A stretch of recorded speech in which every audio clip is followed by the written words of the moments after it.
Haus Europas. Europaenetxea. Europas Hus. Arken Europe.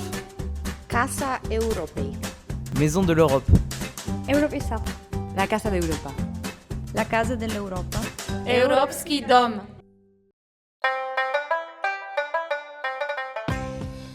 Bonjour et bienvenue à la Maison de l'Europe. Nous sommes volontaires ici pour un projet qui s'appelle Corps européen de solidarité et aujourd'hui on vous amène avec nous pour un jeu qui n'est pas du tout comme les autres. Ce jeu mettrait en évidence nos valeurs à propos de l'interculturalité que nous avons maîtrisée et acquise pendant cette année. Et voilà, le projet de volontariat, ce n'est pas seulement du travail, mais aussi tout ce que nous vivons en ce moment. L'apprentissage de nombreux outils, de savoir-être, de savoir-faire, en apprenant comment vivre et coopérer avec plusieurs cultures. Du coup, on va quand même se présenter avant de commencer le jeu. Moi, c'est Roberta et je suis italienne. Moi, je m'appelle Igor et je viens de Pologne. Moi c'est Carlotta et je viens aussi d'Italie.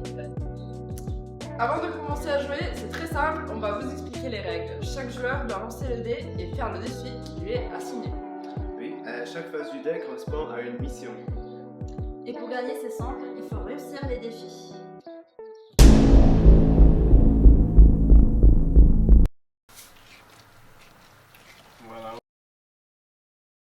Bonjour à tous, bienvenue dans ma cuisine. En fait, c'est pas ma cuisine, c'est la cuisine de Carlo, mais c'est moi qui va cuisiner aujourd'hui. En fait, on a déjà commencé.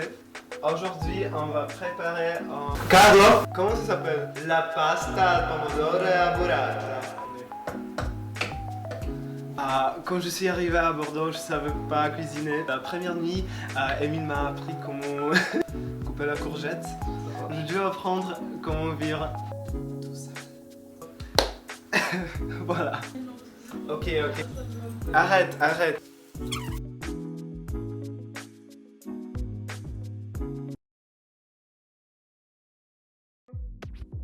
Salut, enchantée, moi c'est Carlotta. Je peux t'interviewer pendant une petite minute?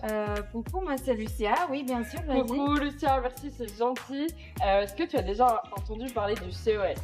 Non, ça me parle pas. Ok, j'ai 30 secondes pour te convaincre, tous les mois. Alors le CES, c'est le Corps européen de solidarité. C'est un projet de volontariat qui peut se faire dans tous les États membres de l'Union européenne, 27 pays, et aussi hors Europe. Tu es logé, tu es nourri, tu es assuré, tout est pris en charge et tu fais un projet de volontariat, mobilité, jeunesse, environnement, sport, inclusion sociale. Et est-ce que tu es quelqu'un qui voudrait partir à l'étranger? Oui, tout à fait, carrément. Ok, tu es prête à partir? Tu voudrais partir où? Tout de suite à la Slovaquie, pourquoi pas, vas-y. Ok, trop bien. Alors tu viens à la Maison de l'Europe qui est juste là et on t'aide à partir. Allons Ça te dit? ensemble, Ok, yes. let's go.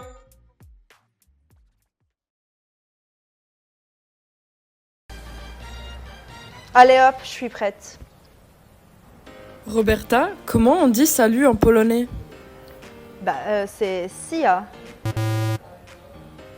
Combien d'États membres compte l'Union européenne? Il y a 27 membres. Quel est le jour en Suède où l'on mange des bonbons? Ça, je sais très bien, c'est le samedi. Et finalement, c'est quoi le mot le plus long en allemand? Non, mais ça va pas, les gars? Moi, je parle pas l'allemand.